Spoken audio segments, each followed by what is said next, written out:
Hey everybody,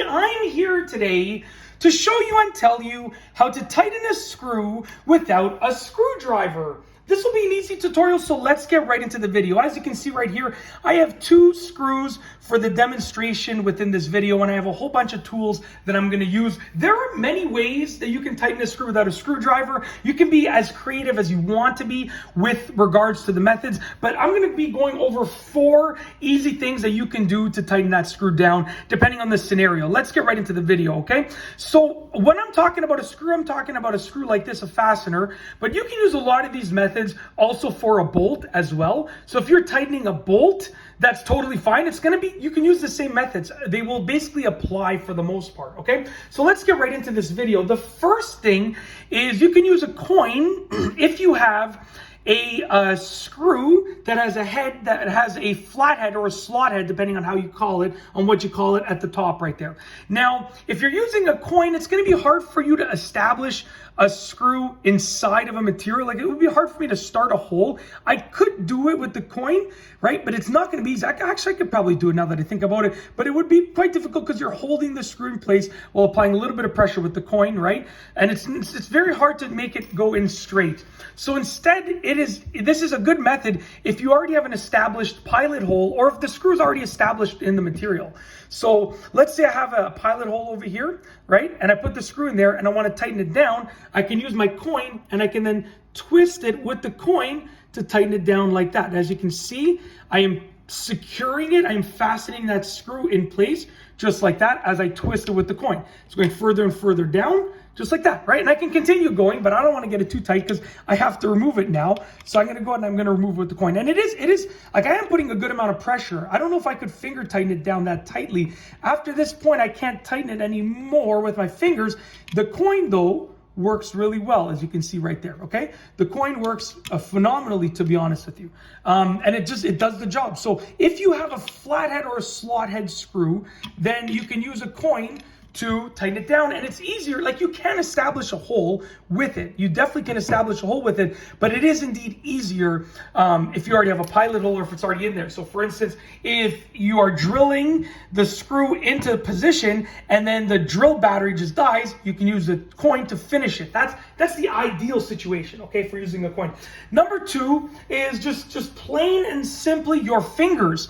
Now, this is more useful for a bolt. If you have a bolt and you're securing that bolt into a threaded hole, then you can use your fingers to tighten it almost the whole way, most likely, right? And a screw, if a screw already has a pilot hole, if there's already an established hole in there, then you can use your hands to tighten it in place. So like I said, with this screw right here, I can use my fingers to tighten it in place. Eventually, I'm not going to be able to do it anymore, but you can see right now, I can use my fingers to tighten it in place. You can see I'm turning it. It's kind of hard to see, but you can see I am turning the head of the screw and I'm fastening it down. It is getting harder, but I can make small increments, right?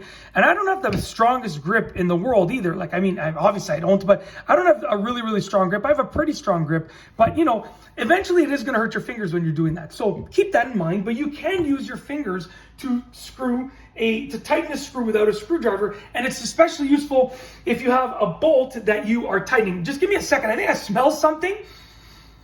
No, it's fine. You know what? I'm in my basement and I thought I smelled like a weird, like almost like a drain smell, but I don't. It's honestly, it's probably just my nose. Yeah, I don't smell anything. So I just wanted to make sure that there wasn't like some drain water coming up anywhere. There's definitely not. Yeah, we're good. Totally no smell at all. I don't know what was wrong with what made me think that. Anyways, continue on to number 3. The third method is pliers. Now, pliers are good as you get towards the end of a screw when it gets too hard to do with anything else. So pliers can really grip that screw. And if you look right here, like I chose needle nose because they're just easy for me to work with and they fit in small spaces. I can take the needle nose pliers. I'm gripping, twisting, releasing, right? Moving back, gripping, twisting, releasing, okay? Just to show you. So I'm gripping, twisting it, releasing. Once again, I'm gripping, twisting it, releasing. So, and you can use this to tighten that screw down. I'm trying to keep it within the camera frame. I do apologize. But you can see I'm tightening it down slowly but surely. You can fasten that screw easily using pliers. You can use any pliers. I'm just choosing to use needle nose because I thought they would fit perfectly in the camera frame, but obviously I was wrong. There we go. This is all in the camera frame. So you can see right here, really easy to do. I try to grip the head of the screw if possible, but at the same time, you know, as long as you're tightening it down and it's going to stay in place, even if you grip the shaft of the screw, the body of the screw, doesn't really matter. You just don't want to mess with the threads, because then it might affect the screw's ability to actually go into the material. The fourth method is really useful, and this is, like I said, it's you're gonna get a good amount of grip, and if you don't have any tools at all, this is probably your best bet. Let me loosen this up because I don't know if I have the strength in me right now to actually do this in this situation where the screw is this far down. I do apologize. Let me see. There we go. Yeah, so no problem. Now it's loose enough that I can definitely work with it.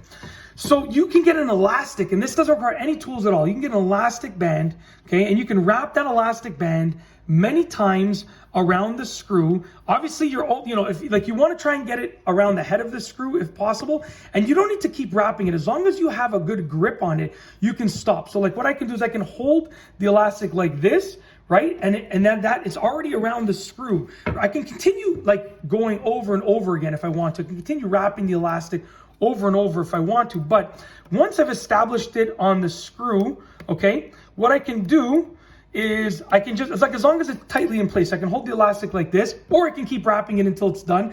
I can use it and I can grip the elastic, and as you can see right here, that's allowing me to tighten the screw. Check that out, right? So like I said, I'm holding the elastic, but alternatively, I could actually just continue to wrap it. So I mean, why don't I just finish wrapping, and now that I came this far, let's just finish wrapping the elastic around the screw. So I can show you. And ideally, you want to get some of the threads of the elastic band over the head of the screw, like I just showed you right there. And what I can do now is I can grip the elastic and I can twist the screw in place. Now, eventually, the elastic will interfere, right? And what I would do in that situation is I would start unraveling it while I'm twisting, right? So I'd start unraveling the bottom of the elastic while I'm twisting. So as an added bonus, you can actually start wrapping the elastic at the top of the screw and end at the bottom. So when you start unraveling it, you're unraveling the bottom first. I just broke the elastic, but I mean, that doesn't really matter. But as you can see, by gripping the elastic, I actually get a really good amount of force. Look at this. Look at the amount of force that I'm getting. I almost fastened the screw completely in the hole. It's really hard to do at this point, but because of the elastic, it allowed me to do it, right? And at the end of it, you can just get the elastic and just, like, you don't even have to wrap. As long as you have a grip around the screw, you can use it. You're just using the elastic for grip. So as you can see right here, I'm just getting the elastic and I'm putting it like that around the screw, and I can twist. I'm trying to give you a good view of the top of the screw. I can twist, and it is turning. The screw head is turning. It is getting quite hard to do now, but you know, I could finish it if I really wanted to. It just would take me probably 5 minutes. And I don't think you want to sit through that. You've already sat through almost an 8-minute video right now at this point. But you can see that the grip will allow you to tighten that screw down. Look, so I'm turning it. You can see right there. You have to be creative with it, but those are ways to tighten a screw without a screwdriver. It's not hard to do. It does take some time, does take some practice, but you can use a variety of things and you can be as creative as you want to with it. That's it. If you like this video, please be sure to give it a thumbs up. Let me know what you think down below as a comment. And of course, be sure to subscribe for more great videos just like this one. And that's all I have for you today. Thanks for watching.